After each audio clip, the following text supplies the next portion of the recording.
শিমুল ভাইয়া শুরু করে দিচ্ছে প্রথমেই ফার্স্ট একদম, তারপরে আরিফ নিয়ে নিছে, খেয়ে দেখতেছে কিরকম লাগে। আর রাকিব ভাই যেহেতু বলছে কত খাবেই, অবশ্য তৃতীয়তে কিন্তু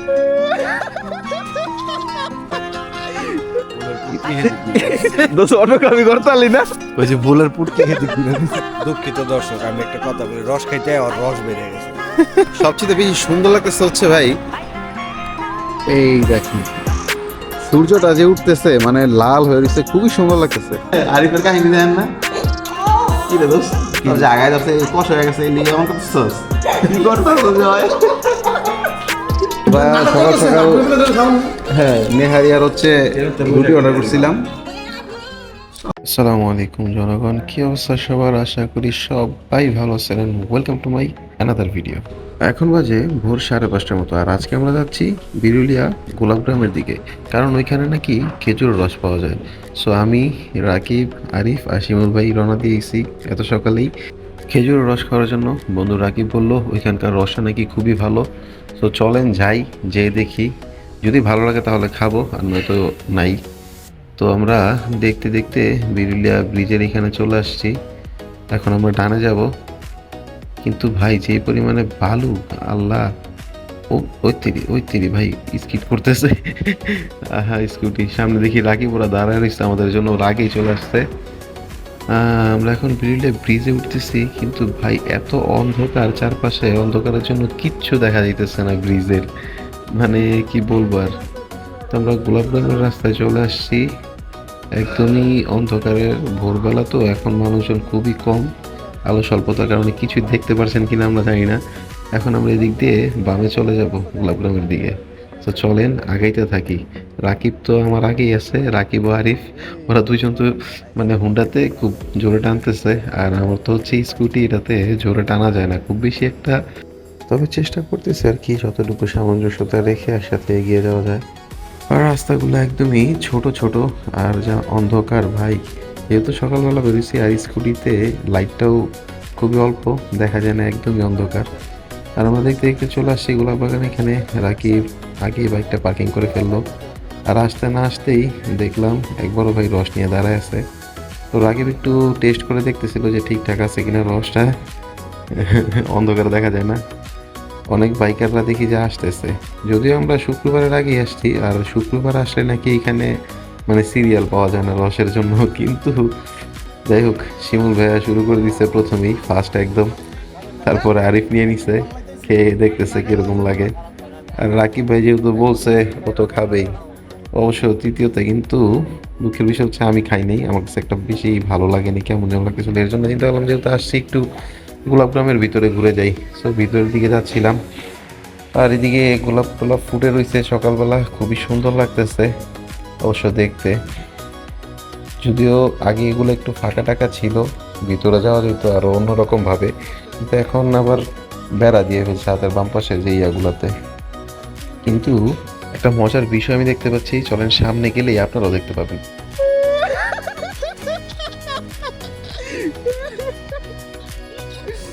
এই হচ্ছে মজার বিষয়টা। আরিফ অবশ্য ঢোকার জন্য চেষ্টা করতেছিল, কিন্তু ওইটাতে নিজে ঢুকতে অনেক কষ্ট হয়ে গেছে আরিফের। তো আমরা দুই বাইকে একটু ভিতরে ঢুকছি, দেখতেছি আর কি ঘুরে ঘুরে। ওই যে ভুলের পুটকি খেতে ঘুরে দিছে। গোলাপগ্রামে আইসা সবগুলোর মাথা ঘুরে গেছে, এত সুন্দর বাগান যখন দেখে ফুলের, মাশাআল্লাহ ভাই কি সুন্দর হয়ে পড়ছে ফুলগুলা। হ্যাঁ একদম আমার তো থোক না মতো।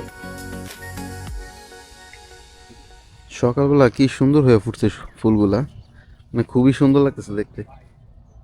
ওয়াও, দেখছেন খুবই সুন্দর লাগতেছে, একদম লালে ভরা, একটু হলুদ।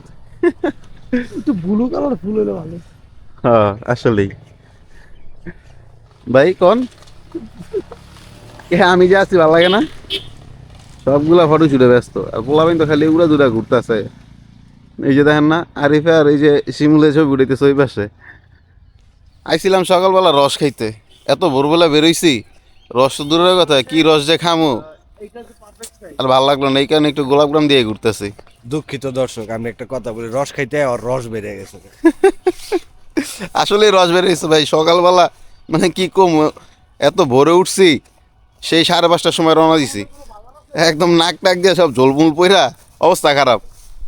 আসছিলাম রস খাইতে, রসের তো খাই নাই, একটু গোলাপগ্রাম দিয়ে ঘুরে আবার রওনা দিয়ে দিছি বাসার দিকে।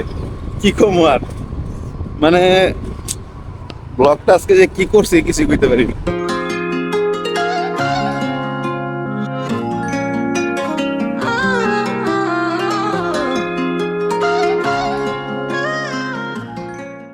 পেরুলিয়া ব্রিজের কাছাকাছি আসতে না আসতেই একটা জিনিস চোখে পড়লো, এত সুন্দর লাগতেছে ভিউটা, মানে বইলা বুঝাতে পারবো না। সূর্যটা একদম লাল টকটক হয়ে গেছে, ছোট হয়ে গেছে, খুবই সুন্দর লাগতেছে। লাকি বড় অবশ্যই এখানে দাঁড়াইছে, তো আমরাও একটু বামে দাঁড়াবো, হয়তো বা ছবি টবি উঠাবো এই জন্য, কিন্তু ভিউটা সেই লাগতেছে ভাই। আমরা গোলাপগ্রাম থেকে আইসা একটু বিরিলিয়া ব্রিজে দাঁড়াইছি, কারণ এখানে ভিউটা সেই লাগতেছে।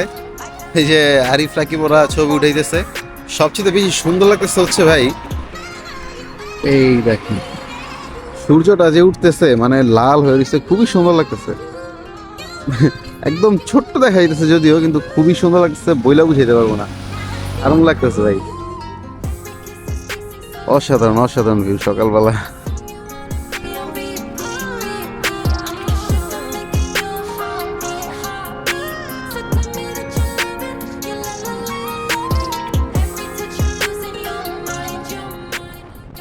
আমরা চলে আসছি এলাকায়, আর সকালবেলা যেহেতু বেরিয়েছিলাম, নাস্তা তো খাইতেই হবে, এই জন্যে নাস্তা খাওয়ার জন্য আলহেলালে বসছি। আরিফের কাহিনী দেন না, কি রে দোস্ত, তোর জায়গায় ধরছে এই কষ হয়ে গেছে, এই লিগে এমন করতেছস? তুই নাস্তা না খাওয়াইতে এই অবস্থা, মানে তুই নাস্তা খাওয়ানোর কথা কয়ে বহাইলে এই জায়গায় এখন এই কাহিনী করতেছস? কি রাকিব ভাই কিছু কর না কে ভাই?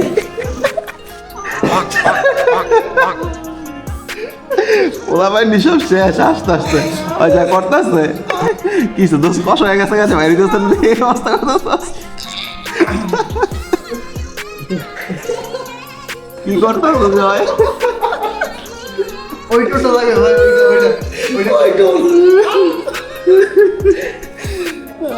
আস্তে আস্তে পেট ব্যথা হয়ে গেছে ভাই। চলে আসছে আমাদের নাস্তা। ওমা এত আমি খাম না, আমি পরোটা খাম না। না আমি জানি আপনি খাইবেন বা সকাল সকাল হ্যাঁ নেহারি আর হচ্ছে রুটি অর্ডার করছিলাম। বন্ধু আরিফ বললো যে এখানে নেহারিটা খুব মজা। দেখ চলেন খেয়ে নিই আগে, পরে কথা হবে। সকাল সকাল বেরোয় আমরা রস টস খেয়ে একটু গোলাপগ্রামে ঘুরে হাঁটাহাঁটি করে পরে চলে আসছি, নাস্তা টাস্তা করে যে যার মতো বাসায় চলে আসছি। উঠছিলাম যেরকমই এত ওইরকম আসলে হয় নাই, তারপরও যতটুকু হয়েছে আর কি।